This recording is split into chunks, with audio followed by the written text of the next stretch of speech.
Qual é que é a melhor coisa do dia da filosofia? Não há escola de manhã.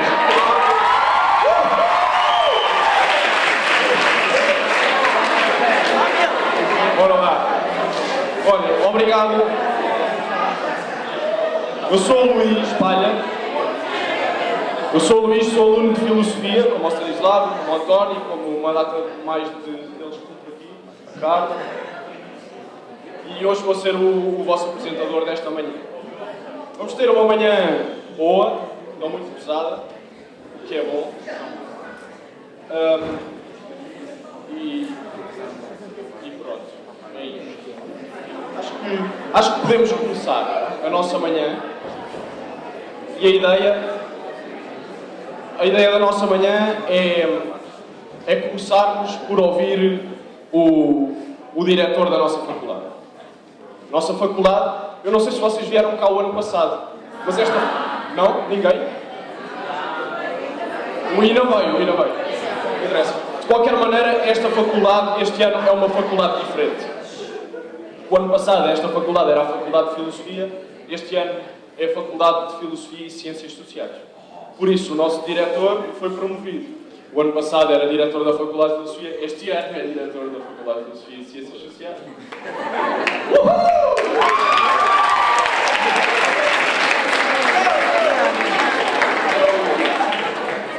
É o professor Miguel Gonçalves, está aqui connosco e vai-nos dizer aqui umas palavras.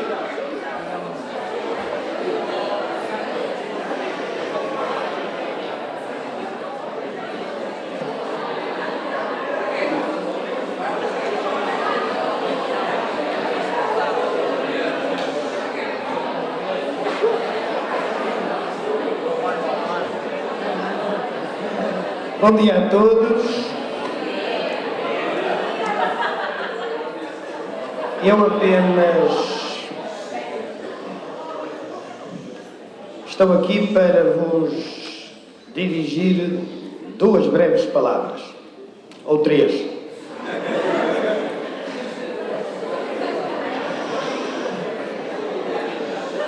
A primeira é, obviamente, para vos saudar neste Dia Mundial da Filosofia e agradecer a vossa presença. Mas, como já foi dito, todos os pretextos são válidos para justificarmos uma não ida às aulas. Depois, também para agradecer, obviamente, às escolas que representam, ou às escolas em que estudais. E espero não ser traído pela cábula que não tenho, mas pela distância, em primeiro lugar, estará o INA, que é uma escola parceira, já que faz parte de uma obra comum àquela que somos. À escola Padre Benjamin Salgado.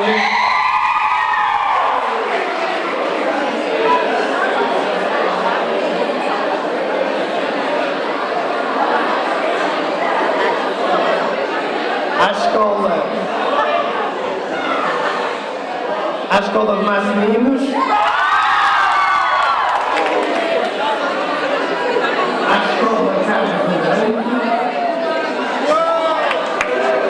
e à escola Nova Marícia.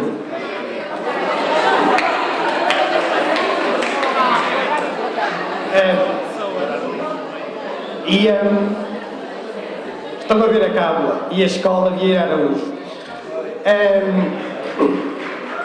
Obviamente que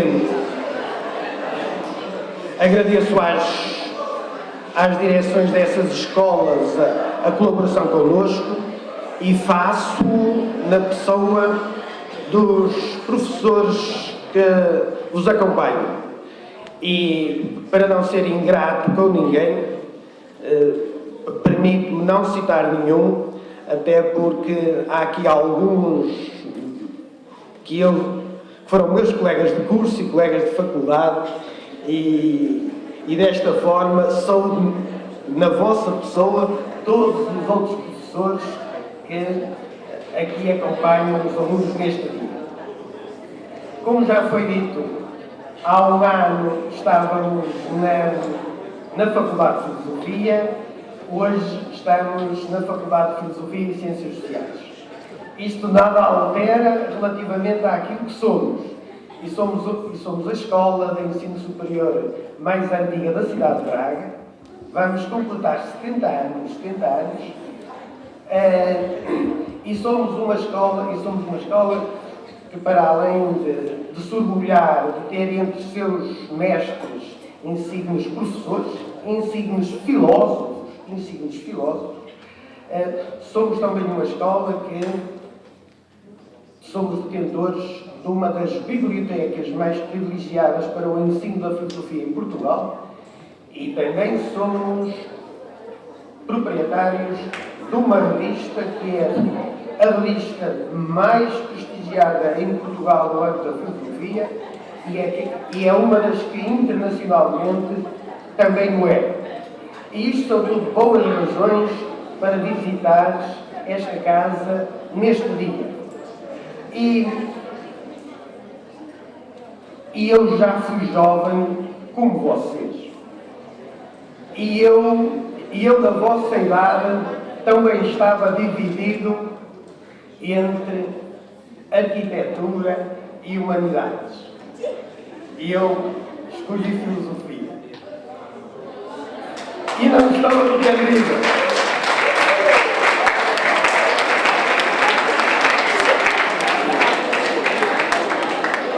E quando em 1978 entrei para esta casa, estava a Universidade do Minho a dar os primeiros passos. E nós convivíamos harmoniosamente ao almoço e ao jantar e durante a tarde com colegas da Universidade do Minho dos mais variados tipos. E obviamente com colegas de letras, tal como nós éramos, mas também com colegas das chamadas ciências exatas. E devo dizer-vos que em algumas conversas de café, e eram muitas café que hoje já não existem, mas os mais velhos, os meus colegas lembram-se de Copa, que era talvez o ponto de encontro com a excelência, eu digo-vos, os nossos colegas da engenharia, de ciências naturais, de geografia, consideravam os alunos da Católica, os de filosofia, temíveis. Sabem porquê? Porque achavam que nós tínhamos uma agilidade de pensamento, uma agilidade de raciocínio que suplantava largamente eventuais deficiências ou lacunas ao nível de alguns conhecimentos mais técnicos ou mais exatos. E para mim, a filosofia vai muito para além daquilo que são os conteúdos programáticos que eu sei que vocês têm de aprender, vai muito para além das histórias da filosofia. Costumavam dizer que eu tinha alguns manuais de filosofia à cabeceira, porque eu gostava muito mais das peripécias associadas à vida dos filósofos do que propriamente aos seus sistemas filosóficos. Mas, para além disso, o que eu acho é que estudar filosofia, aprender filosofia, é dar-nos instrumentos indispensáveis, sobretudo para quê? Para que nós sejamos, sobretudo, homens e mulheres bem formados. Homens e mulheres que não ficam reduzidos a uma mera dimensão. Homens e mulheres que são capazes de se interrogar e tentar saber o porque é que somos, porque é que existimos, para onde vamos, se assim nos quisermos colocar. E devo dizer-vos, às vezes, a tentativa para encontrar resposta para estas dificuldades, chego a dizer, às vezes chega a ser dolorosa, mas digo-vos, só homens e mulheres verdadeiramente formados, instruídos, que são capazes de olhar criticamente para o mundo que nos rodeia, só esses é que são verdadeiramente livres. E vocês, por favor, independentemente de escolherem filosofia ou não, que eu acho que é um dos caminhos melhores para chegarmos a essa liberdade, mas independentemente de escolherem esse caminho, por favor, não desistam de ser homens e mulheres verdadeiramente livres, porque, na essência, é aquilo que nos distingue de todos os outros seres deste mundo. E acho que esta já é uma razão enormíssima para que hoje aqui esteja. Quanto ao resto, desejo-vos, acima de tudo, um resto de dia bem passado e, não gostando de me ficar por um lugar comum, atrevo-me a fazê-lo, façam o favor de, nos vossos 15, 16, 17 anos, façam o favor, dizia eu, de serem felizes. Bom dia a todos e obrigado.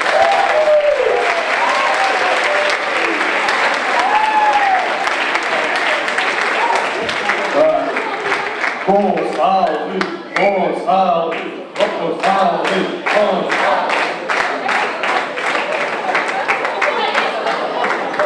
Ora, vamos continuar a nossa cena. Sabem porque é que a entrada do apresentador foi com o James Bond? Viram o último filme do James Bond? Sim! Vou contar o filme. Não. O último... Bem, quem chegou? Carlos Amarante? Não? Dona Maria? Vieira da Maria! Tá, vamos continuar. Onde é que eu ia? James Bond. Os tipos, basicamente, os tipos querem acabar com o programa Double O, que é o programa que forma os agentes Double O. Querem acabar com isso? Querem substituir o 007 por máquinas e por drones e não sei o quê. É a mesma coisa do Dia da Filosofia. Porque o mundo quer substituir a filosofia por Google, por Facebook, por telemóveis, por iPhones, por tecnologia. Mas há perguntas às quais só a filosofia pode responder. E por isso é que eu chamo o Dr. António Lourenço para nos apresentar o curso de filosofia.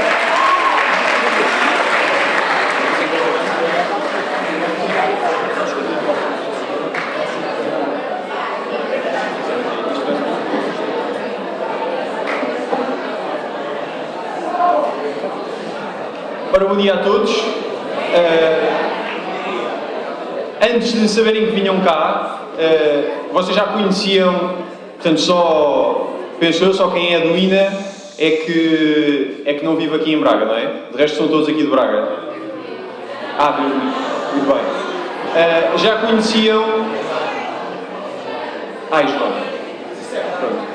Já conheciam a Faculdade de Filosofia da Católica, ou não? Ótimo. Então, aquilo que aqui se vai querer mostrar é algumas coisas que vocês não sabem sobre a Faculdade de Filosofia. Então, como já o professor Miguel Gonçalves disse, há aqui uma ligação forte à Companhia de Jesus, aos jesuítas, tal como existe também com o Colégio das Caldinhas, do qual faz parte o INA. E, enfim, isto foi assim um bocadinho o percurso histórico que esta faculdade agora foi fazendo, com duas particularidades. Uma, já o professor Miguel Gonçalves disse, que é o primeiro instituto superior que existe em Braga, aqui com estas dois nomes iniciais, do Instituto Miguel Beato de Carvalho, depois com o curso superior de Ciências Filosóficas, e depois em 67 foi aqui fundada a primeira faculdade da Universidade Católica Portuguesa. Portanto, a Universidade Católica, que existe em Lisboa, que existe no Porto, que existe em Viseu e que existe aqui, são as 4 cidades em que existe. A primeira faculdade da Universidade Católica Portuguesa é esta mesma, de Filosofia. Depois foi fundada, no ano a seguir começou em Lisboa também. E pronto, e como o Luís também já aqui apresentou, tem desde este ano mesmo, que é também de Ciências Sociais. O que significa, depois já vamos ver também aqui a variedade de cursos que existe nesta faculdade, mas tem aqui esta missão, enfim, está aqui ao serviço do desenvolvimento das capacidades de cada um de nós e, pronto, isto promover o interesse pela cultura, pela ciência, e tem aqui este pormenor que eu acho que faz muita diferença.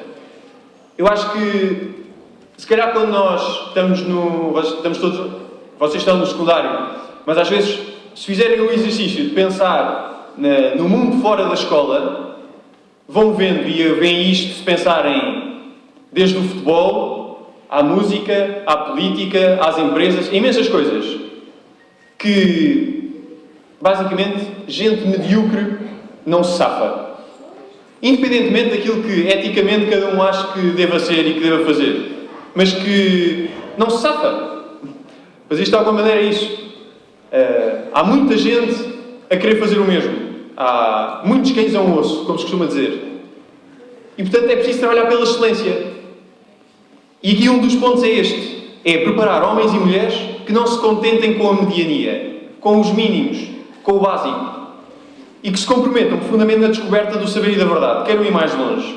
E é por isto que a Católica tem esta marca que marca. E que é uma referência quando pensamos na Católica de Lisboa, como pensamos na Católica do Porto, como também aqui as referências que existem em relação aos cursos da Católica de Braga. É esta marca que marca. Porquê? Por haver um ensino personalizado, e aqui também encontram turmas pequenas, em que naturalmente há uma capacidade maior dos professores poderem também acompanhar melhor cada um dos alunos, e portanto não vão encontrar aqui anfiteatros de 500 pessoas, pronto. E esta organização e metodologia, qualidade e exigência e uma investigação contínua. E há aqui uma série de apoios que são dados aos alunos. Sem ser aqui exaustivo, se calhar destacava pelo menos aqui um ponto, que é se calhar até um dos mais recentes da faculdade, que é concretamente para o curso de Filosofia, no sentido de querer promover um ensino superior da Filosofia e os estudos superiores da Filosofia, há uma oferta de 75% das propinas da licenciatura em Filosofia. O que acaba por significar, de facto, acaba por ser um valor das propinas bastante simpático e que é próprio do curso de Filosofia, exatamente neste sentido de querer promover e de querer chamar pessoas ao estudo da Filosofia no ensino superior. Enfim, depois, como veem, também há aqui um conjunto de outros apoios, residência universitária, programa Erasmus, portanto, a oportunidade também de estudar noutras cidades da Europa, gabinete de apoio ao aluno, etc., como veem aqui neste slide. E então, nesta faculdade, que não é só de Filosofia, mas também de um conjunto de várias ciências sociais, tem todo este leque de licenciaturas. Portanto, as ciências da comunicação, ciências do património artístico e cultural, ciências religiosas, design e artes visuais, estudos portugueses e espanhóis, filosofia, psicologia, serviço social, as tecnologias de informação e comunicação, teologia, também faz parte da Universidade Católica de Braga, a Faculdade de Teologia, onde também funcionam as ciências religiosas, e turismo. Tem também uma mais-valia muito clara, que é, no conjunto das disciplinas opcionais, não sei se vocês já se deram ao trabalho de ir ver planos de cursos de algumas licenciaturas, mas muitas vezes existem cadeiras opcionais, que não só se escolhe dentro do próprio curso, como até mesmo de outras licenciaturas.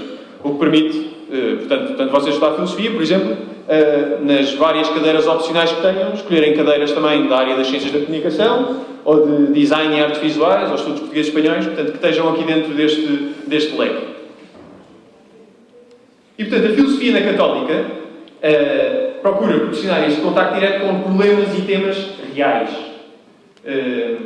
Às vezes pensamos, a filosofia tem que ver com temas que têm assim, muito ao longe de ver com a nossa vida. Estamos a pensar em coisas assim muito teóricas. Às vezes diz que não há nada mais prático do que uma boa teoria. Ou também, se quisermos ser muito práticos e muito bons e muito funcionais, também, se não vamos ao fundo das coisas e à essência das coisas, vamos só resolvê-las também pela rama, pela tal mediania e pela tal mediocridade. E, portanto, há esta preocupação de ir ao fundo das coisas para nos ajudar a resolver as coisas práticas e concretas da nossa vida, da nossa sociedade. Desenvolvimento do pensamento crítico e rigoroso e esta preparação para uma participação ativa na sociedade. Pronto. Isto é a Faculdade de Filosofia e Ciências Sociais da Universidade Católica, assim muito brevemente. Tem aqui, enfim, suponho que ninguém vai estar aqui a passar estes contactos todos, portanto, se puserem no Google ou se procurarem braga.ucp.pt, conseguem ter aqui um conjunto de outras informações pormenorizadas sobre a Católica em Braga, sobre a Faculdade de Filosofia concretamente, e acho que neste momento o Luís tem aqui mais alguma coisa para nos indicar de seguida, não é? Seguramente a falar sobre mais um filme. Muito obrigado. Muito obrigado, António.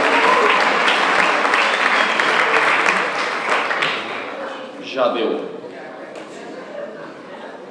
Ora, muito bem. Está tudo ao rubro?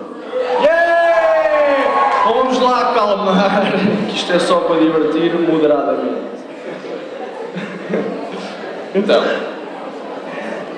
se está tudo ao rubro, eu posso chamar agora o nosso querido professor Miguel Dias Costa.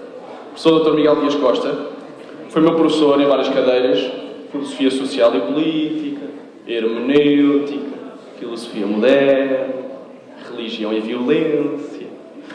É muito bom professor, é muito simpático, tem um bom sentido de humor e vai-nos agora apresentar um tema filosófico, que é para nós termos aqui uma ideia de quais são as implicações da filosofia, e um tema bastante bem humorado.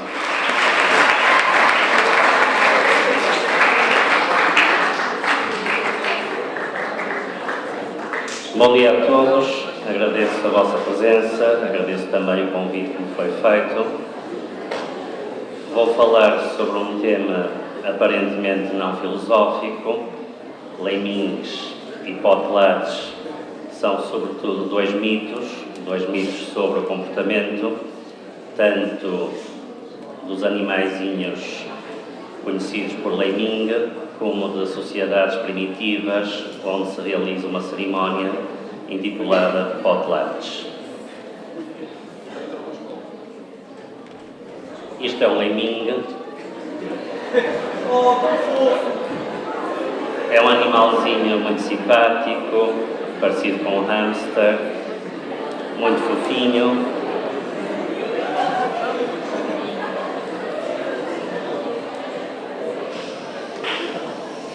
O que acontece aos leimings é algo estranho e há muita especulação desde há algumas décadas.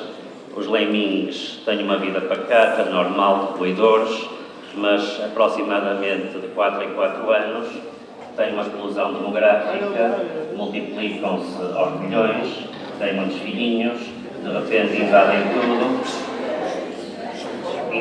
tudo, consomem todos os alimentos nos campos, nos celeiros, continuam a avançar e depois morrem aos milhões.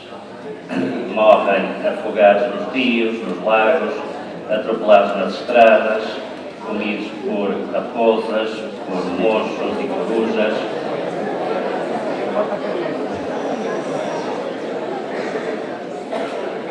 Todos os outros animais gostam muito de leiminhos, como podem imaginar, e ficam muito contentes. Mas os leiminhos continuam a avançar, chegam ao Mar do Norte. Eles vivem no norte da Europa, na Finlândia, na Noruega, na Suécia, também no norte do Canadá. Chegam ao Mar do Norte, não têm mais para onde avançar e atiram-se das falésias, atiram-se dos penhascos.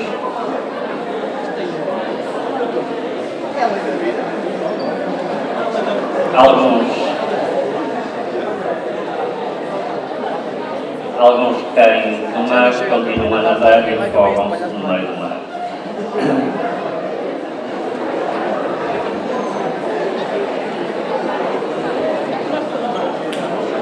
Bom,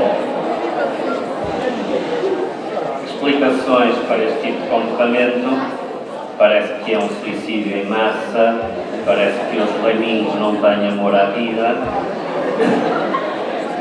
A hipótese do comportamento autodestrutivo dos leiminhos foi criada principalmente por este senhor. Não é um filósofo, nem um biólogo, nem um antropólogo. Morreu há algum tempo, Karl Barks. Foi um dos principais autores, desenhadores da Disney. Foi ele o criador do Tio Patinhas, dos Irmãos de Metralha, do Professor Pardal e muitas outras personagens, e foi o principal responsável pelo mito da autodestruição dos leiminhos. Numa história do Tio Patinhas, publicada em 1955, colocava as personagens, os patos, no norte e atrás de um leiminho que tinha roubado um medalhão precioso, atrás dos leiminhos, mas os leiminhos atiram-se todos ao mar e não conseguem recuperar a peça preciosa. Depois desta historinha em banda desenhada, a Disney insistiu e resolveram produzir um documentário sobre a vida selvagem no norte, White Wilderness, e nesse documentário encenaram exatamente o suicídio coletivo dos leiminhos. Não conseguiram filmar a cena autêntica porque ela não existe, isto é tudo um mito, uma fantasia criada. O que eles fizeram, os autores do documentário, foi comprar e capturar muitos leiminhos com uma prancha giratória, obrigar-nos a saltar de uma falésia para um lago e filmaram isso, e tornou-se então um documentário que difundiu a ideia dos leiminhos suicidas.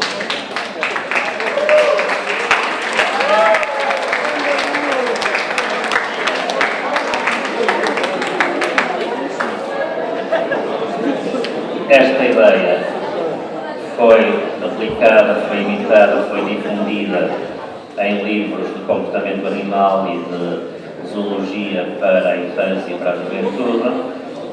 Hoje em dia sabemos que os leiminhos não se matam intencionalmente, os animais não cometem suicídio. O que acontece é que se multiplicam muitos, ainda não estão bem explicadas as razões, multiplicam-se muito, imensamente em determinados períodos, têm fome, avançam, procuram colonizar novos territórios, quando não encontram mais terra, acabam por morrer em diferentes circunstâncias. Mas os leiminhos, hoje, depois de explicar o comportamento, servem sobretudo como metáfora para certos comportamentos humanos. Os leiminhos são um bom modelo para comportamentos esses sim, assumidos por seres humanos, e então aparecem nos cartoons, jogos de computador, vários tipos de imagens que encenam e projetam, isso sim, comportamentos expectativas, comportamentos sobretudo imitativos entre os seres humanos. Aqui vemos os leiminhos pouco convencidos e pouco entusiasmados a caminharem para o futuro. É o que acontece a muitas comunidades humanas, a muitas sociedades, que se vêem diante de desafios que parecem não poder resolver. Jogos de computador também, e que em diferentes versões circulam. A lógica dos leiminhos. A lógica dos leiminhos, e neste caso também o comportamento político dos leiminhos. É muito bom termos líderes que nos apontam o caminho e depois todos seguem com confiança e com determinação esses mesmos líderes. A Universidade dos Leiminhos. Estão os leiminhos a receber o diploma e com as capas académicas. Isto pode acontecer em relação a alguns cursos de moda, em relação a algumas tendências e escolhas que não os leiminhos, mas os seres humanos fazem. Já iremos voltar aos leiminhos, agora vamos falar do Potlatch. O Potlatch é uma festa, é uma cerimónia com algumas implicações religiosas, mas sobretudo culturais, ligadas a tradições de povos indígenas da América do Norte, do Noroeste dos Estados Unidos, do Canadá, do Alasca, povos que foram estudados por antropólogos, nomeadamente os Tlingit, os Haida, os Kwakiutl, e que têm nessas festas, assumem comportamentos aparentemente também autodestrutivos, autenticamente suicidários. Esses povos do Noroeste são os executores destes tótems, postos totémicos, com decorações em termos estéticos muito apreciadas. Os originais são disputados por museus, são disputados também por colecionadores particulares, têm realmente imagens muito expressivas. Estes postos que representam são os tótems, os animais protetores da tribo e de cada clã. Também têm poderes que lhes são atribuídos, poderes mágicos. Aqui vemos um outro tótem, uma casa também decorada com as pinturas típicas. O Potlatch consistia nisto. Numa aldeia, numa tribo, por ocasião de um nascimento, de um casamento, de um funeral ou da subida ao poder de um novo chefe, convidam-se os chefes das tribos vizinhas que vêm com o seu séquito, vêm participar na festa, vêm participar na cerimónia. Nessa cerimónia há danças, há todo um tipo de rituais, muitas vezes também mágicos, mas não contentes com isso, oferecem aos convidados os melhores alimentos, os melhores presentes, as peles, as pedras preciosas. Todos os bons presentes que têm para oferecer são distribuídos pelos convidados. Temos aqui uma imagem de um Potlatch antigo, todos vestidos com trajes a rigor. Os convidados também vestem as suas indumentárias, são distribuídos presentes, alimentos, mas não contentes com isso. O que faz o chefe é trazer os seus escravos. Os escravos vêm carregados com todas as riquezas da tribo e essas riquezas são destruídas na presença dos convidados. As peles são queimadas, os barcos, as canoas que lhes servem para pescar são afundadas. No fim, deitam fogo às casas, incendeiam tudo. Também os postos totémicos são destruídos, por isso hoje em dia são raros e são muito valiosos. Tudo é destruído na frente dos convidados. Os escravos são degolados, cortam-lhes o pescoço, são mortos na frente dos convidados. Isto acontecia em séculos passados.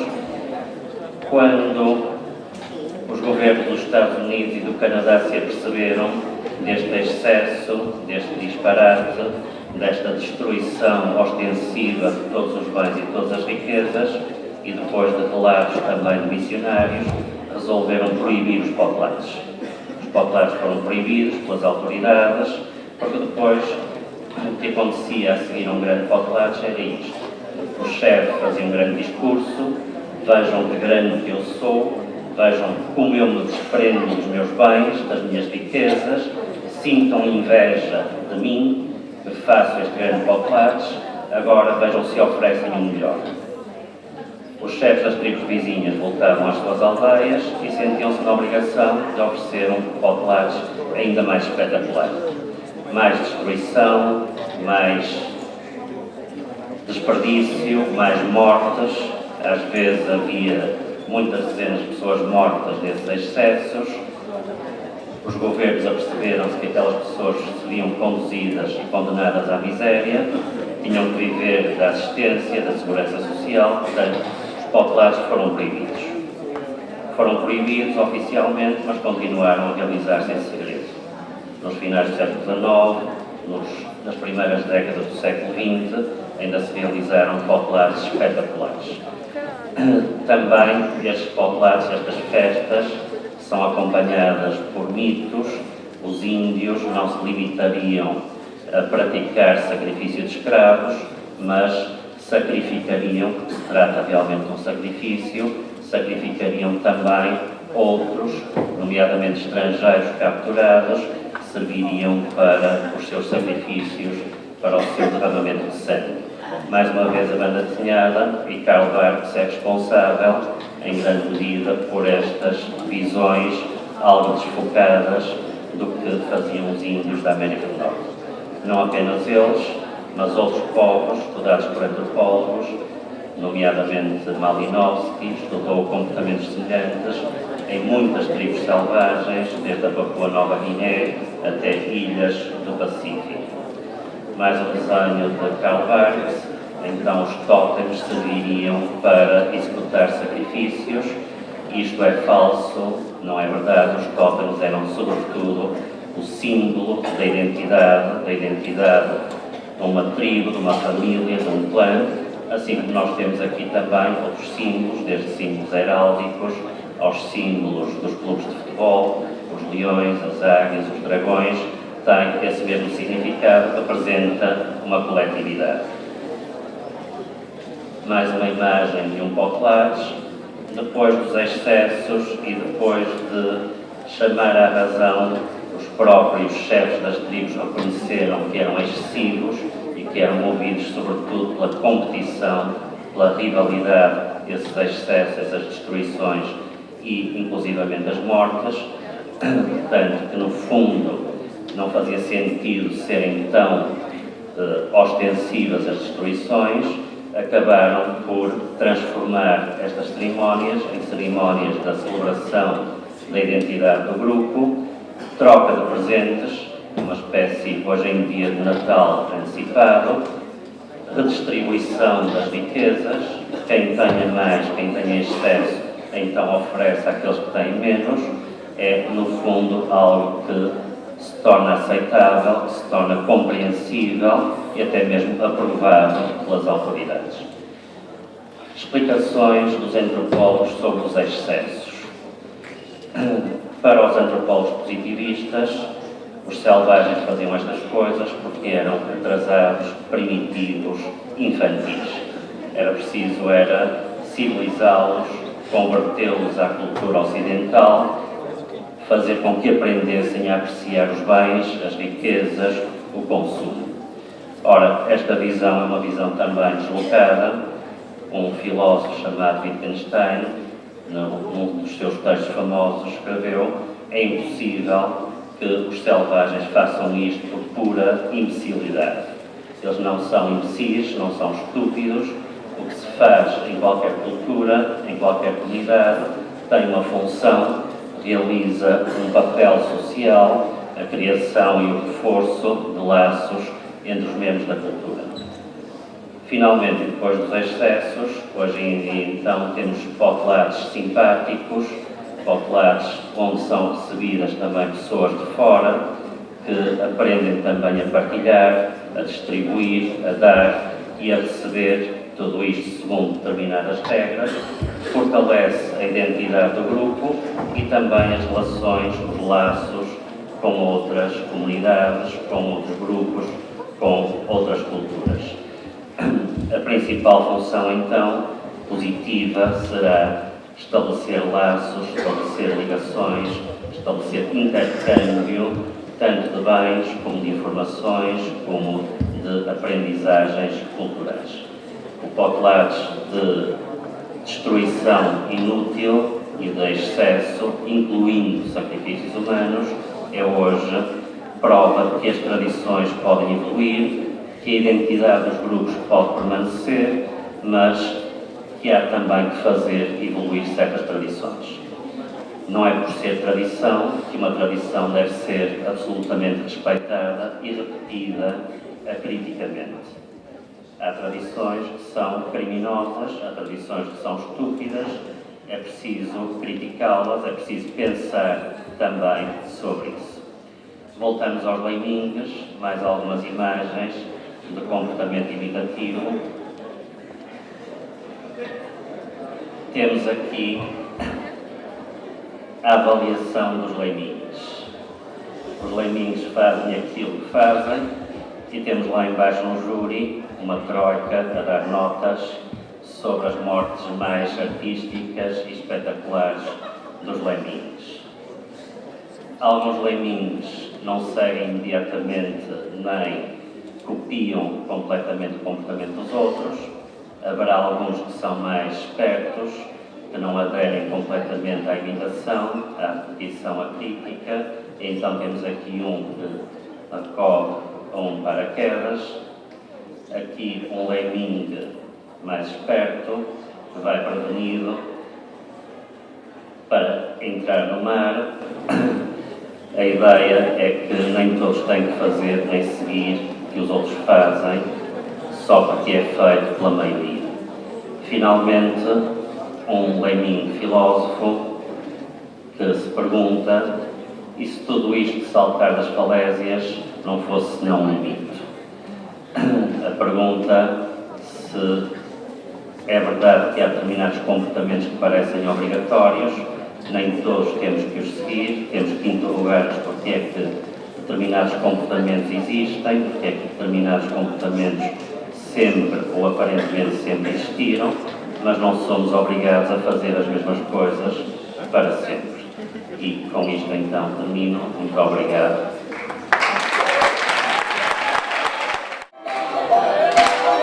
Temos que ensaiar primeiro. Primeiro temos que ensaiar. Então, a ideia é: primeiro, os alunos cantam comigo, repetem o que eu disser. E o ritmo é assim. A primeira frase é esta, mas não vamos mostrar filosofia é fixe. Filosofia é fixe. Filosofia é fixe. Filosofia é fixe. Tem mais letra, mas o ritmo vai ser assim. E às tantas, o refrão é cantado só pelos professores e pelos alunos da faculdade. Ok? E a ideia é: os alunos falam com os professores respondem aos alunos. A dizer o que sempre sonharam dizer e nunca puderam dizer.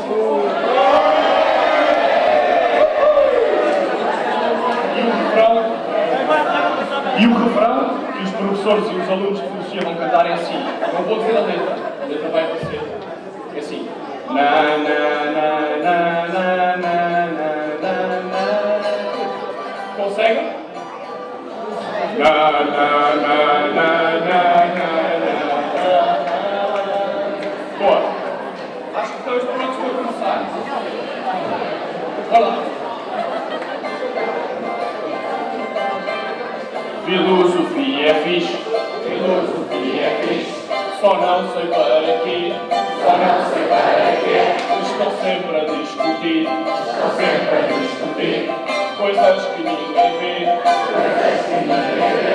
E a filosofia é fixe. Só não percebo nada. A matéria esquisita. E a setor é marada. Oh, meu grandíssimo calhau. Outra vez. Oh, meu grandíssimo calhau. Alunos, desculpe ao setor. Mas tenho que admitir que o Google dá respostas mais fáceis de engolir. E eu vi no Facebook de um tipo lá da escola que estudou filosofia e fritou da tola. Professores, oh meu grandíssimo calhau. Ok, talvez eu possa. Por a possibilidade. Isso que o setor diz. Até seja verdade.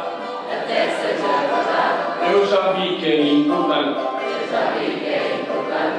Fazer como você. Estudar para ver. Coisas que ninguém vê. Professores, oh meu grandíssimo bom aluno, vou-te dar um 20.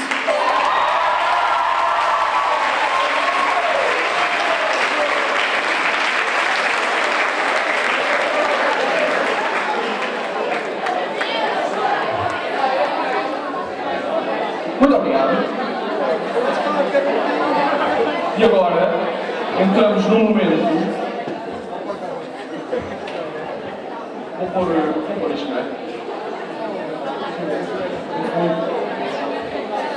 Agora entrou o melhor momento da manhã, que é testemunhos de malta de cada universidade. É a minha parte. E, portanto, para o primeiro testemunho chamo o Dr. Zeferino Ribeiro, que é médico psiquiatra, portanto já não está a cansar do filme.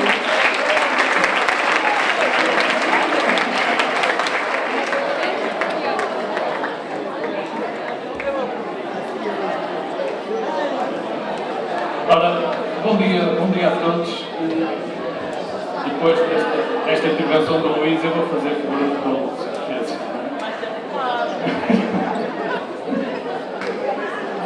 Eu queria começar por agradecer a oportunidade de estar aqui, agradecer ao professor Arturo Galvão que me ofereceu este convite. E uma palavra especial de carinho para os meus professores aqui presentes. Já me cruzei com o professor Carlos Moraes, também com o professor Miguel Dias Costa. E quero-vos dizer que é sempre um prazer voltar a esta casa onde eu estudei filosofia e onde entrei pela primeira vez em 1988, depois de concluir o curso de medicina, e nunca mais daqui saí, umas vezes um pé dentro e outro fora, mas já lá vão 27 anos e tenho vindo muitas vezes a esta casa. Depois de fazer o curso de filosofia nesta casa, fiz também mestrados, onde cheguei a ter atividade docente mais ou menos há 10 anos, quando foi lançado o curso de psicologia. E nessa altura, num simpósio que decorreu nesta mesma sala, um dos meus mestres, o professor Alfredo Diniz, perguntou-me: então diga lá que importância que teve a filosofia para si. Eu fiquei um bocado enrascado, não estava à espera da pergunta, e lembrei-me disto, precisamente porque esta seria a pergunta a que eu deveria responder hoje. E na altura vi-me atrapalhado e respondi ao professor Alfredo Diniz que a filosofia me tinha ensinado a não ser filósofo. E que isso para mim era o mais importante. E reparem que esta resposta já resulta das habilidades aprendidas na filosofia, que é explorar o paradoxo, na contradição lógica, procurar avançar alguma coisa no conhecimento. Isto faz parte da história da filosofia, aquela coisa do Sócrates, só sei que nada sei, no fundo é um pescador do olho, ele está a dizer, não, eu é que sei. Não é? Mas o que eu queria dizer, de facto, é que não me identifico com uma concepção da filosofia que aparece nas anedotas acerca dos filósofos. Conta-se tales de Mileto, enquanto observava as estrelas de forma distraída, caiu dentro de um poço. E esta é a concepção negativa, pejorativa da filosofia, como quando dizemos de alguém, esse tipo é um filósofo. Como quem diz, é um louco ou é um aluado. Nada disso. A filosofia é um discurso de rigor, e essa era a minha intenção subjacente à minha resposta ao professor Alfredo ao tempo. E quero dizer-vos, partilhar convosco, que a filosofia tem sido muito importante para mim no modo como olho os meus pacientes, enquanto médico psiquiatra, na forma como me vejo a mim mesmo e na forma como vejo o mundo. E lembro-me que nos manuais de filosofia, quando eu tinha a vossa idade e estudava no secundário, as primeiras páginas do livro gastavam-se 20 páginas, mais ou menos, do livro, que era uma seca, a dizer mais ou menos isto. A filosofia não se pode definir. Depois, um bocadinho à frente, a filosofia não se pode definir. Como cantavam há bocado, a filosofia é fixe, mas não sei bem como. Também não vou ser eu a defini-la aqui, e por isso, quando aceitei o desafio do professor Arturo Galvão, não sabia muito bem como é que me ia desenrascar desta tarefa. Mas a filosofia também nos ajuda a estar atentos àquilo que vem ter connosco. E há dias um colega falou-me de um artigo que saiu recentemente na revista Nature, e eu pareceu-me que era bom partilhar isto convosco, porque é um artigo científico, é um artigo publicado por 2 psiquiatras, mas que levanta questões filosóficas. O artigo é de 2 psiquiatras japoneses, cujos nomes são absolutamente impossíveis de pronunciar, vou-vos poupar a isso. Depois, se alguém estiver interessado, eu posso mandar por e-mail. da Universidade de Fukuyama que ensaiaram uma experiência que é verdadeiramente um laboratório experimental de questões filosóficas no âmbito prático. Eu não queria complicar muitas coisas, mas é importante contextualizar. Tinha acontecido no Japão uma coincidência feliz. Um doente com esquizofrenia, a quem deram um antibiótico para tratar uma pneumonia, porque as pessoas às vezes têm azares e têm duas doenças ao mesmo tempo, e este doente que fez um antibiótico chamado minoxidilina para tratar a sua pneumonia, aparentemente ficou curado dos sintomas de esquizofrenia. Isto foi uma revelação bombástica. Afinal de contas, os antibióticos também ajudam a tratar a esquizofrenia, por cima a esquizofrenia não é uma doença infecciosa, não é? E então foram investigar, não estes senhores do estudo, mas isto foi investigado no laboratório, sobretudo no Reino Unido, em ratinhos, para perceber que ação é que tinha esse antibiótico, a minoxidilina, que ação é que tinha a nível do sistema nervoso central. E o que eles descobriram é que ele atua através da diminuição da atividade, da inibição da atividade de umas células cerebrais que são a micróglia. Mais valia definir a filosofia, porque vim para aqui falar da micróglia, não é? Mas eu vou tentar explicar de uma forma simples. No cérebro, como todos seguramente estão fartos de ouvir falar, temos neurónios. Os neurónios não são, nem de longe nem de perto, as células mais presentes no cérebro. Há outras células que estão em quantidades de 9 vezes maior do que os neurónios, que são a micróglia e a macróglia, que se pensou durante muito tempo, porque os neurocientistas não destinavam muita atenção a estas células, que se pensou durante muito tempo que era assim uma espécie de argamassa para unir aquilo tudo, para alimentar os neurónios, para pôr a coisa a funcionar, e esta micróglia, estas células, seriam uma espécie de sistema de defesa do cérebro. E pronto, e fica já aqui uma lição que o nosso cérebro não são apenas neurónios. Por isso eu gosto de dizer que este paradigma do nosso cérebro como um computador tem os dias contados. Ora bem, sabendo que este antibiótico tinha sido bem sucedido no tratamento acidental de uma doença psiquiátrica e que a ação deste antibiótico aparentemente reduzia, o que isto fazia era reduzir o ruído que é provocado pelos nossos traços de personalidade, pelas nossas emoções, pela excitação que temos no momento de tomar uma decisão. Portanto, antes de decidirem pela filosofia, pensem sem excitação. Estes investigadores desenharam um estudo para analisar um caso particular de excitação e perturbação do processo de decisão e tentar perceber se este antibiótico fazia diferença nesses casos. E então usaram um raciocínio que eu considero verdadeiramente filosófico para testar a utilidade deste antibiótico. Em que é que eles pensaram? Pensaram num caso óbvio, muito relatado na vida de todos os dias, na literatura, no cinema e, descobri agora, durante esta semana, até nos videojogos. Fui pesquisar, também perguntei à minha filha, que tem mais ou menos a vossa idade. O caso é o chamado Honey Trap. Honey Trap, vocês sabem inglês, sabem o que isto é, a armadilha de mel. É sabido que mulheres bonitas conseguem enganar os homens, sobretudo se eles nunca estudaram filosofia. Isto, há uma série de casos reais. Se fizerem uma pesquisa sobre o Honey Trap, encontram milhares de entradas e milhares de relatos da vida real, do cinema, da literatura, até dos videojogos, como já vos disse. Já aconteceu, por exemplo, ao vocalista dos Rolling Stones, Mick Jagger, que se recusava a receber uma ação judicial, até que alguém se lembrou de lhe enviar uma mulher bonita para o camarim, no final do concerto. E ele foi rapidamente servido, no sentido literal e no sentido figurativo do termo. Na literatura, os livros de Jean Le Carré introduzem mulheres misteriosas que são recrutadas pela Mossad, os serviços secretos israelitas, para atuar junto dos terroristas, não sei se isto será uma boa ideia nos tempos que correm, para seduzir os terroristas e assim os controlar. Isto já foi duplicado, já foi feito noutros países, no Chile, por exemplo, de Augusto Pinochet, havia as brigadas cor-de-rosa, digamos assim, que eram mulheres que eram recrutadas com esta finalidade.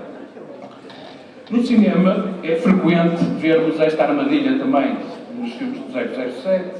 Há também aventuras de sinal contrário, no Pirata das Caraíbas, por exemplo. Há uma cena que estive a ver ontem em que Jack Sparrow seduz uma mulher mais velha, simula que ele vai beijar atrás da orelha e depois na cena seguinte o que vemos é que ela ficou sem o brinco e o Jack Sparrow fugiu com o brinco na boca. E até no jogo, que alguns de vocês certamente conhecem, League of Legends, há uma... Eu sabia. Há uma personagem, Cassiopeia, especializada nesta armadilha. Então, o que é que estes investigadores fizeram? Desenharam um jogo de troca económica em que os parceiros masculinos tinham que depositar confiança em mulheres que apenas conheciam por fotografia. Eles, com este jogo de troca económica, podiam ou ficar com o seu dinheiro ou até, eventualmente, triplicar os seus ganhos. Eram dados 1.300 ienes a cada um, não faço ideia qual será a conversão em euros. O problema é que as mulheres que participaram no estudo e que se deixaram fotografar tinham decidido à partida que iriam enganar os homens. Isto é, todo o dinheiro que os homens lhes dessem, elas iam ficar com ele. Isto não é surpreendente como resultado que os homens depositaram maior confiança nas mulheres que eram para eles mais atrativas, segundo os seus próprios critérios. O que é surpreendente neste estudo é que um grupo de controle de homens a quem tinha sido dado previamente o tal antibiótico comportaram-se de forma mais racional. Isto é, perante mulheres que não conheciam de lado nenhum, eles trataram-nos como estranhas e assim não perderam dinheiro. Perdão. O resultado mais óbvio deste estudo é fornecer pistas para o papel das tais células da micróglia, vamos deixar agora esse assunto, que papel é que essas células desempenham na atividade mental humana. Mas reparem nas questões que esta experiência tão simples levanta e essas competem de facto à filosofia. Como é que 1,3 kg de massa cinzenta alojado no cérebro se encontra a soma de todas as nossas percepções, experiências, memórias, pensamentos? Se alguma coisa modifica a atividade da nossa máquina de pensar, seja um antibiótico ou um psicofármaco, como aqueles que eu receito habitualmente, nós ainda somos aquilo que a nossa experiência faz de nós? Qual é a verdadeira natureza humana? Há uma verdadeira identidade pessoal para lá dessa soma de experiências? Ou o núcleo da nossa personalidade está mais dependente destas pequenas alterações químicas do que aquilo que nós pensamos? Será possível que todos vocês escolham o curso de filosofia se, por hipótese, ao lanche, alguém puser algum químico no vosso sumo? Poderia até aqui entrar num discurso moralista e dar-me ao jeito médico e dizer-vos para terem cuidado com as drogas que metem lá dentro. Por outra parte, é interessante verificar, de um ponto de vista evolutivo, que estamos preparados para ser enganados naturalmente. Não é? Se não tomarmos nenhum antibiótico, naturalmente estamos predispostos a ser enganados. E parece que depois assim é que corre bem, porque são tão abundantes os casos que esta coisa de sermos enganados por homens e mulheres atraentes deve ter seguramente alguma vantagem. Assim, eu terminava este brevíssimo testemunho com uma metáfora que a minha formação filosófica me permite. O pensamento filosófico é assim como tomar um antibiótico, permitindo-nos pensar pela nossa cabeça, sem interferência de processos emocionais disruptivos e de preconceitos culturais. Isto é, sermos verdadeiramente livres. Ao mesmo tempo que não tem um efeito secundário de deixarmos-nos apaixonar por homens e mulheres bonitas. Obrigado pela vossa atenção.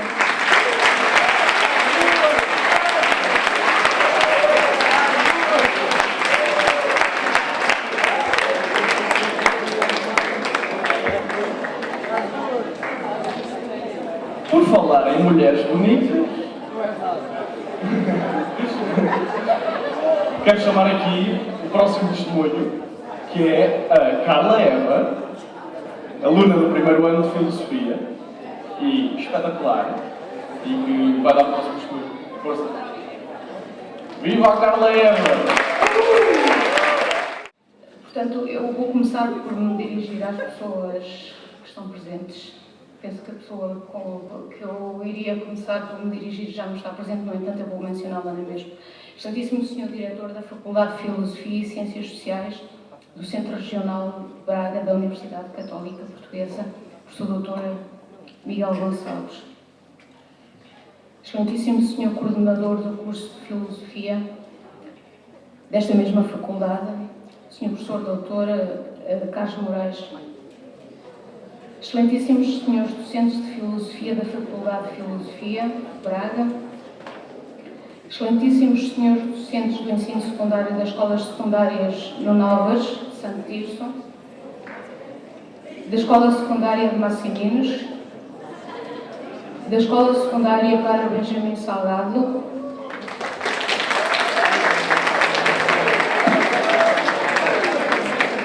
da Escola Secundária Vera Araújo de Araújo,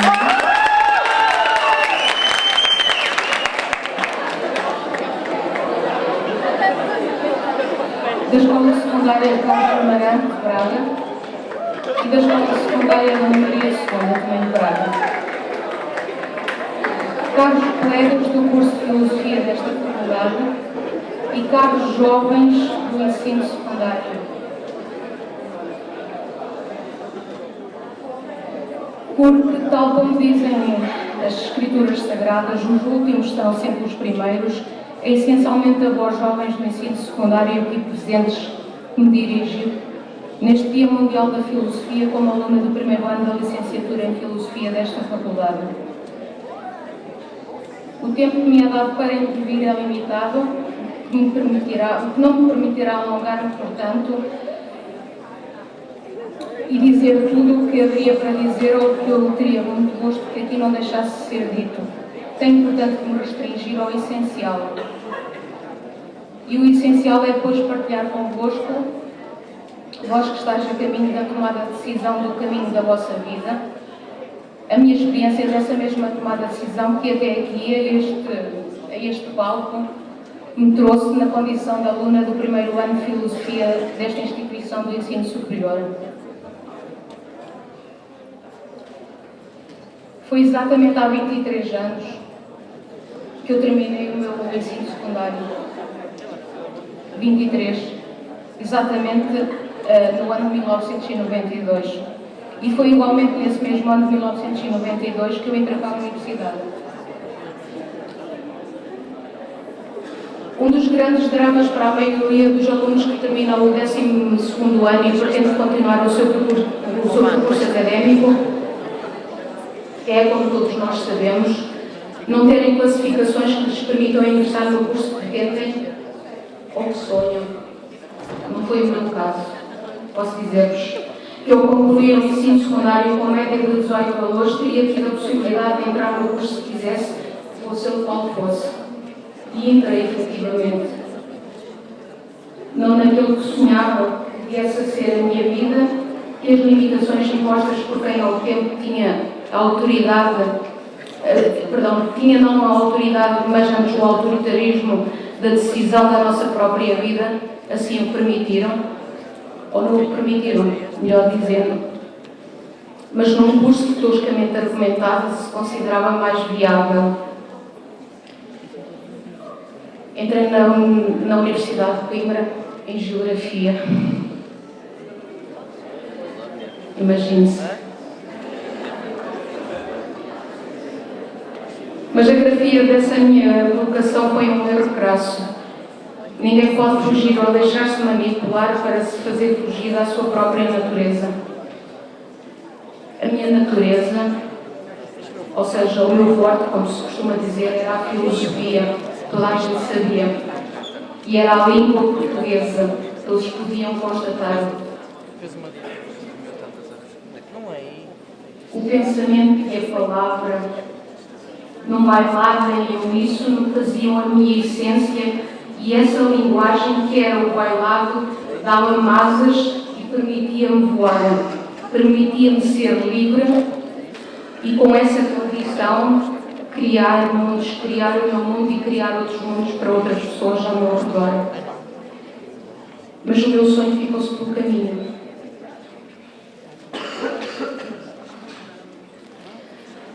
Pela força imposta pela ignorância e pela tacanhez de quem tinha o poder de nos colocar o alimento sobre a mesa.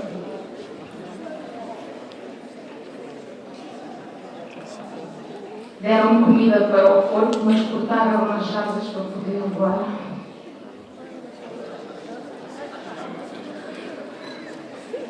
Ao longo de quase 2 décadas, a vida foi tumultuosa e rastejante, de tal modo rastejante que a dado momento deixei de reconhecer sequer aquela que eu era, ou que eu havia sido.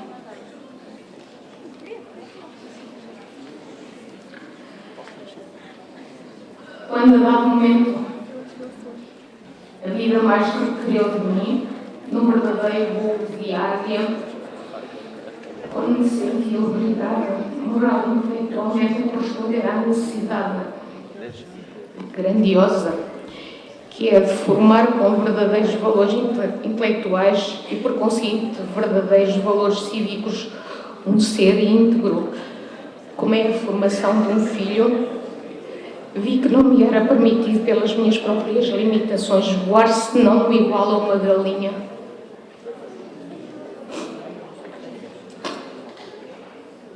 A falta de treino, seja no que for, faz-nos as articulações emperradas e as articulações do meu pensamento, assim como as articulações da minha palavra, aquilo que me definia no meu voo de águia, ou no meu voo, ou melhor falando, no meu salto de galinha, ou de ave de capoeira. Havia-o emperrado de tal modo que eu sabia-me perdida. Antes diria desaparecida. E porque outros valores mais altos se levantaram há um ano, mais precisamente no dia 3 de novembro de 2014, tomei a decisão irrevogável de fazer filosofia, porque só o amor à sabedoria nos pode fazer voar e ajudar a voar quem de nós tem como guia. Estava em Coimbra e bem mais fácil em todos os sentidos teria sido aos olhos de muitos fazer a licenciatura em Filosofia na Faculdade de Letras da Universidade de Coimbra, faculdade essa que já havia sido a minha faculdade durante todo o meu caminho no ensino superior. Mas as escolas não são todas iguais e acho que fazem a diferença entre as muitas. O saber sim, mas os valores associados foram determinantes na minha escolha. Escolhi então uma instituição universitária católica de ensino de filosofia, mas porque os nossos caminhos nem sempre nos levam para onde temos intenção de caminhar, ainda que não tenha sido Braga a minha escolha primeira, as circunstâncias em que me vi no decorrer destes últimos 12 meses fizeram com que Braga seja hoje a minha cidade e a Faculdade de Filosofia e Ciências Sociais seja hoje a minha casa. E sou feliz e muito grata por isso.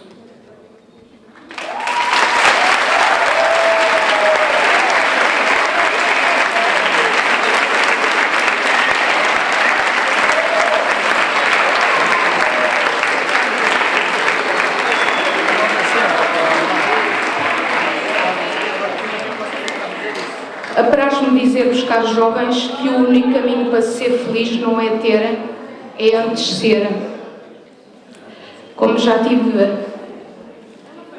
antes de ser, não é ter muita comida sobre a mesa, como já tive e agora não tenho. Não é ter um carro de alta cilindrada, como já tive e agora não tenho.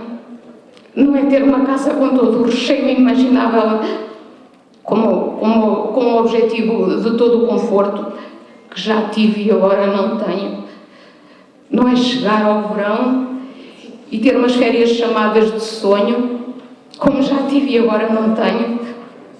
Hoje não tenho nada, ou praticamente nada, a não ser aquilo que sou, aspirante de águia. Não tenham medo, não tenham medo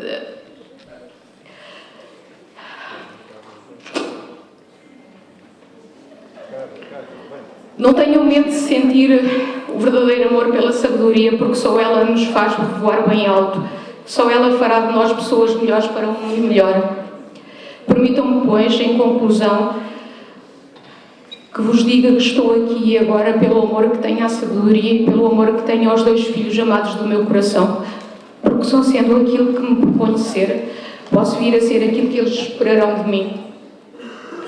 E assim dirigindo-me especialmente a todos vós jovens, hoje aqui presentes na nossa faculdade, nesta manhã de comemorações do Dia Mundial da Filosofia 2015, quero, pois, terminar a minha intervenção, em primeiro lugar, com um agradecimento pessoal à vossa inestimável e regozijadora presença no meio de todos nós, filósofos e aspirantes a filósofos, expressando expressando desde já a minha particular esperança de que o dia de hoje e aquilo que estamos aqui a viver e a partilhar todos seja uma pequena mas determinante experiência nas vossas vidas, no sentido de vos fazer despertar para o amor à sabedoria, ou seja, para a filosofia, e de vos fazer nascer a vontade de virem a juntar-se a este clube, permitam-me, a este clube dos poetas, dos filósofos vivos e não dos poetas mortos. Nesta casa, num futuro que num futuro que seja próximo, quem sabe, só mesmo vós o podeis vir a terminar. Permitam-me, pois, que vos diga que Deus vos ilumine as ideias nesse sentido.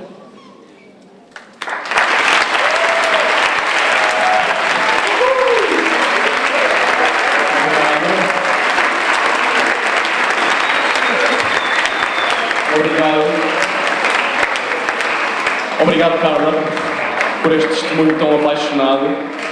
Não és galinha, és águia. Mas devias ser leão. Devias ser leão, e por falar em leão, vou chamar o nosso último testemunho. O leão filósofo desta faculdade, Stanislav Nosov. Carla, é hoje que conheci a menina praticamente e tenho muito para lhe dizer, mas é depois. Agora só um pedido, venha cá mais uma vez, por favor.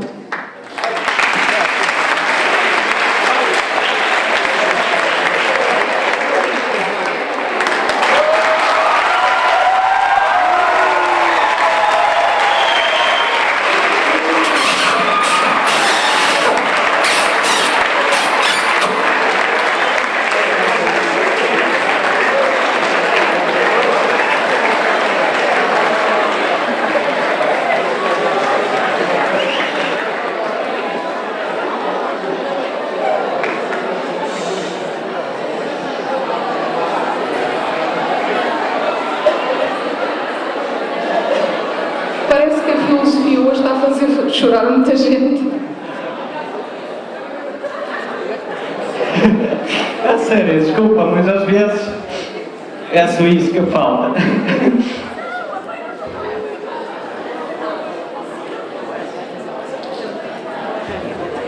Ok.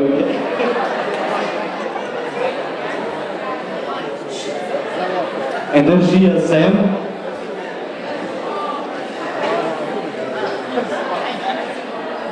Isto é a minha pasta de filosofia. A minha cabeça não está aqui, ela está aqui, ok? Isto não é uma bomba, tranquilos.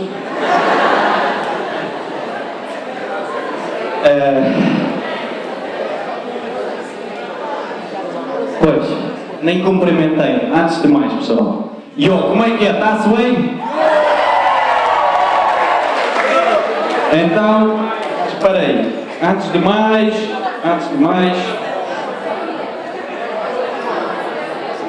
façam muito barulho que eu vou tirar uma selfie.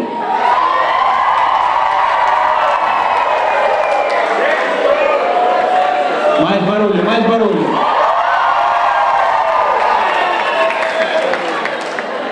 Eu sou um dos alunos que não aceita pouco barulho. Por isso, quem quiser gritar, está à vontade. Isto não era uma selfie, isto era um vídeo, vai para Facebook.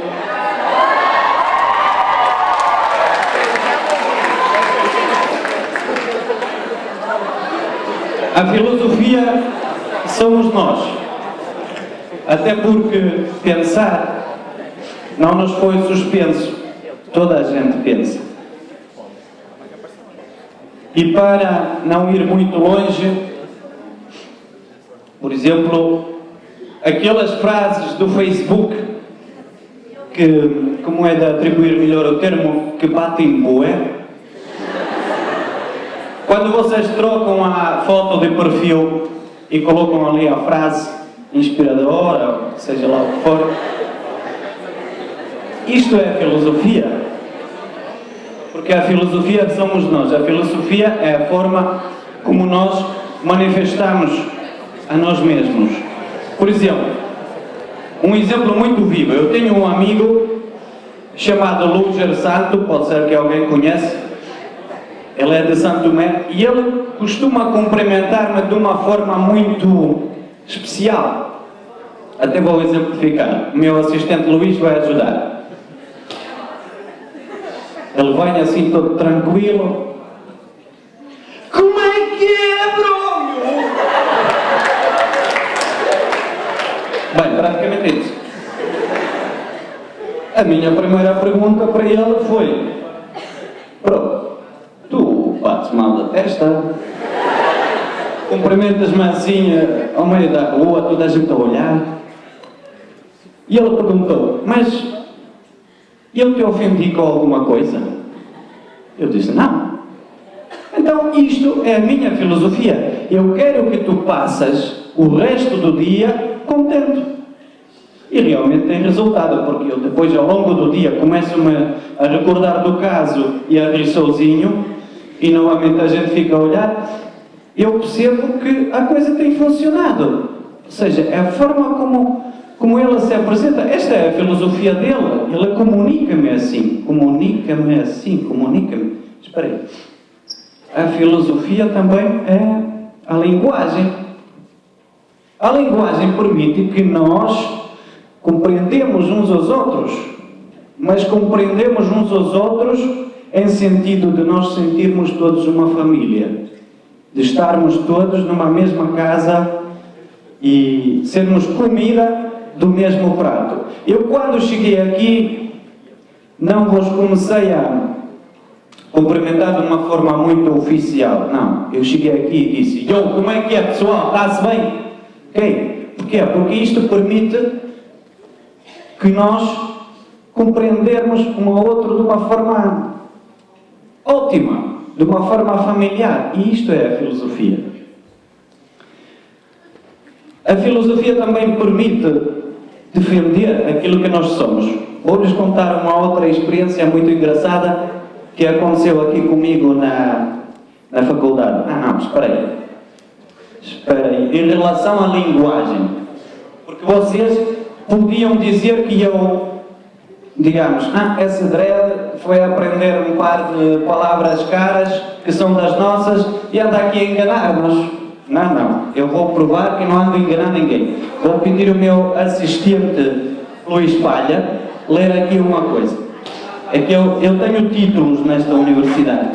E o Luís vai ler. Não sou eu que vou ler. Vai ler o Luís para vocês se convencerem que é verdade. Então vais ler este título. O aluno mais divertido da filosofia. Ok. As tristezas não pagam dívidas. E este? O aluno mais baldas da filosofia.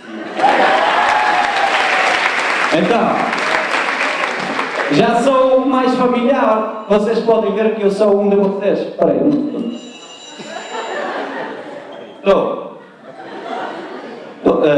Peço desculpa, eu estou agora a dar uma palestra para 350 pessoas. Tá, agora não posso. Liga-me daqui um bocadinho, pode ser? Tá, obrigado. Até já. Bem, em que é que eu parei? A filosofia permite defender a nossa posição, aquilo que nós somos. E então vou contar mais um episódio que aconteceu comigo aqui na faculdade.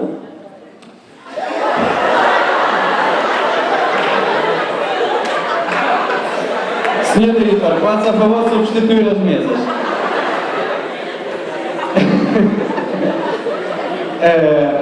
Não, isto não estava programado. Ok. Temos aqui chamado Centro Universitário, CAB, onde se realiza a missa todas as terças-feiras, às 19h15, quem quiser vir. E um dia apeteceu-me ir à missa. Não sei o que é que aconteceu, apeteceu-me ir à missa. Lá cheguei, estava cheio de gente. Estava a fila pela porta fora. E eu comecei a espreitar para lá para dentro, não conseguia entrar, mas vi que está um banco vazio, pela sala cheia, fila pela porta fora, um banco vazio ao lado do Padre Miguel. Quer dizer, toda a gente tem vergonha de sentar na frente, não é? Bem, e como se costuma dizer no CAB, que no CAB cabe sempre mais um, eu comecei a coçar a cabeça como é que eu hei de entrar. Havia uma janela atrás do altar e até que entrei e sentei ao lado do Padre Miguel. O problema é que o Padre Miguel não disse nada, mas ficou pior que estragado. E depois levantou-se a questão da minha exclusão da Católica e tudo. E aí veio o poder da argumentação. Porque na reunião do Conselho Teológico da Católica esteve presente o meu caro amigo Luís, que me defendeu com bons argumentos, contando uma história que aconteceu na vida de Jesus Cristo, quando um homem paralítico foi trazido pelos amigos para a casa de Jesus Cristo e havia uma situação semelhante, que não podiam entrar, estava muita gente, então tiveram que abrir o telhado e entrar pelo telhado para curar o homem. Bem, o homem entrou, foi curado. E a minha posição de filósofo nesta faculdade e perante a Igreja Católica foi defendida com os bons argumentos. Por isso, vocês podem ver, aquilo que nós somos é potente. No entanto, precisa de ser defendido e a filosofia ensina a defender a nossa posição. Vocês todos um dia vão querer arranjar um bom emprego e para arranjar um bom emprego, às vezes todo o conhecimento não basta. Vocês precisam de bons argumentos.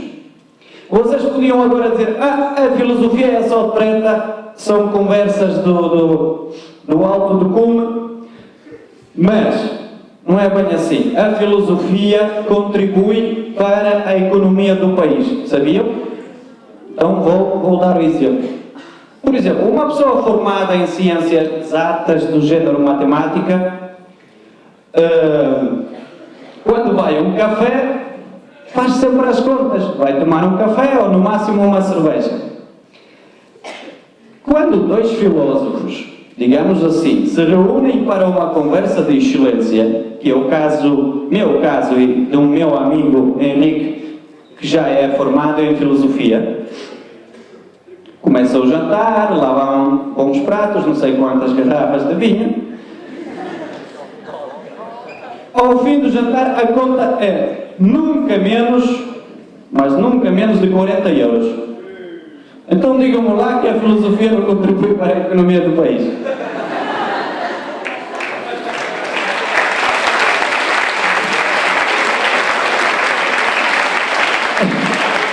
Obrigado.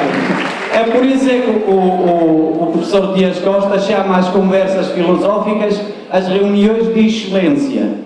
Bom, toda a gente sabe como é que elas são, não é? Falar a sério. A filosofia somos nós, porque toda a gente pensa. Pensar até agora não nos foi suspenso. Pessoal, vocês um dia vão ter que... Um dia não, é já agora praticamente. Vocês estão numa fase quando vão escolher estudar para quê? Para ter profissão e etc., para se formar. E então, muitas vezes fazemos a escolha pela influência dos nossos pais, amigos e outros. O problema é que, se escolhemos algo que não vem daqui, ok? Pode ser uma profissão, sei lá, na área da informática, por exemplo, que agora é muito solicitada. Mas se aqui dentro está o filósofo, vocês mais tarde ou mais cedo vão abandonar essa profissão e vão andar a bater com a cabeça na parede até que a harmonia aqui dentro volta a erguer e até que se começam a dedicar a algo que realmente gostam. Por isso, mais vale escolher agora aquilo que gostam e lutar. Lutar pelo que gostam. Eu sei que é difícil, mas a vida não é fácil para ninguém. Por isso, pessoal, façam uma boa escolha e façam uma escolha racional, filosófica, porque a filosofia somos nós.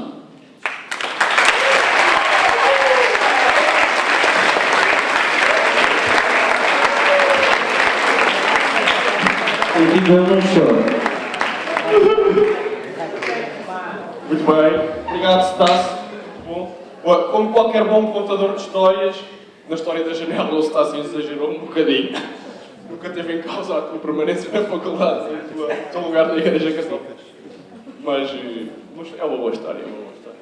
Quando eu vi este tipo a entrar pela janela, ele não estava lá na capela e de repente já estava. Assim uma cabecinha lá do lado dele. O diabo apareceu. É, foi ele. Mas foi bom. Muito bem, malta, agora o que é que vamos fazer? Vamos comer que nem uma meta. Estou a gozar, não é já. O que é que estás em pé? O que é que estás a fazer em pé? Toca a sentar, toca a sentar. Duas mentiras. Primeiro, não vamos comer já. E depois, não vamos comer que nem umas bestas porque só há uma bolacha para cada um. Não, primeiro, antes disso, gostava muito de pedir ao professor Carlos Moraes que viesse aqui. O professor Carlos Moraes é o diretor do curso de Filosofia. Diretor, qual é que é o título? O coordenador. É o coordenador do curso de Filosofia e gostávamos de chamar o professor Carlos Moraes.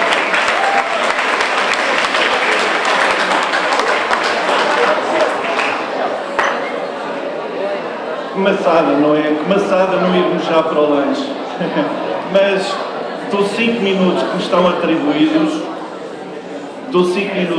atribuídos, eu prometo não usar mais do que 25. Olhem, os agradecimentos já foram aqui expressos pelo diretor. Contudo, no meu entender, falta um agradecimento muito importante.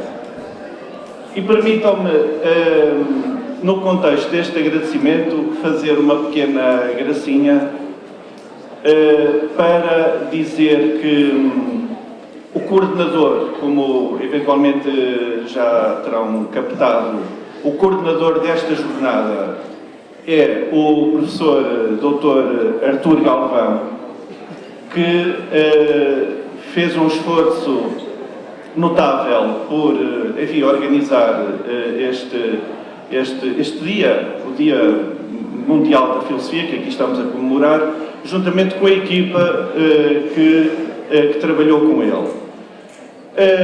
E, como está à vista de todos, fez um trabalho notável, o que revela a excelência da pessoa que ele é. E a quem eu gostaria que aplaudíssemos, digamos, como um agradecimento muito sentido. Mas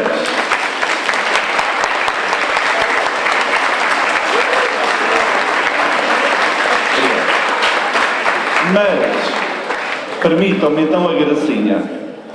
O professor Artur Galvão está muito felizmente acompanhado aqui da sua querida mãe, a quem nós saudamos de uma maneira muito especial e cumprimentamos pelo facto de ter um filho tão excelente. A professora Maria Delfina merece uma dupla salva de palmas.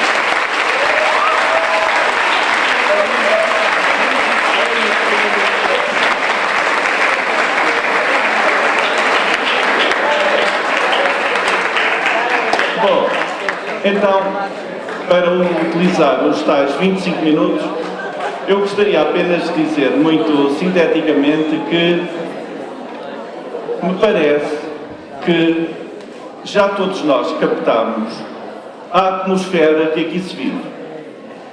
E julgo que é uma maneira digníssima de celebrarmos o Dia Mundial da Filosofia, exatamente abrindo as portas da nossa escola, de modo a que possais captar o ambiente, a atmosfera, enfim, a fraternidade que aqui se vive. Obviamente que a filosofia requer estudo, nem podia ser de outro modo. Requer trabalho, obviamente. Requer leitura. Mas ler não é uma maçada para ninguém, quem está aqui, pois não? Não. Olhem, mas, do nosso ponto de vista, a filosofia não é incompatível com a dimensão lúdica, a dimensão, digamos, mais leve, no sentido de fruir as coisas da vida e as coisas do humano. Eu acho que aquilo que hoje já aqui foi muito bem expresso foi uma maneira muito original de dizer e de mostrar a filosofia. Só gostaria de terminar dizendo o seguinte, que desejamos sinceramente que levem daqui uma boa memória. E se esta memória se puder transformar daqui a 1 ou 2 anos numa possível escolha desta casa como sendo a vossa casa para estudos superiores, pois ficaremos imensamente satisfeitos. Mas se isso não acontecer e vos recordardes também da nossa existência, também já é muito bom. Mas se também não vos recordardes da nossa existência, mas isto tenha contribuído para passardes uns momentos agradáveis, excelente. Portanto, olhem, bom lanche e boa continuação do dia.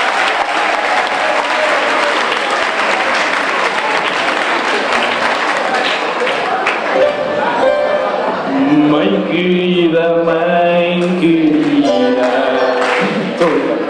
Olhem, não se levantem já porque vamos sair daqui para o lanche, mas divididos em grupos, que é para depois ser mais fácil a visita. Portanto, esperem até chamarem a vossa turma e dizerem quem é o vosso líder.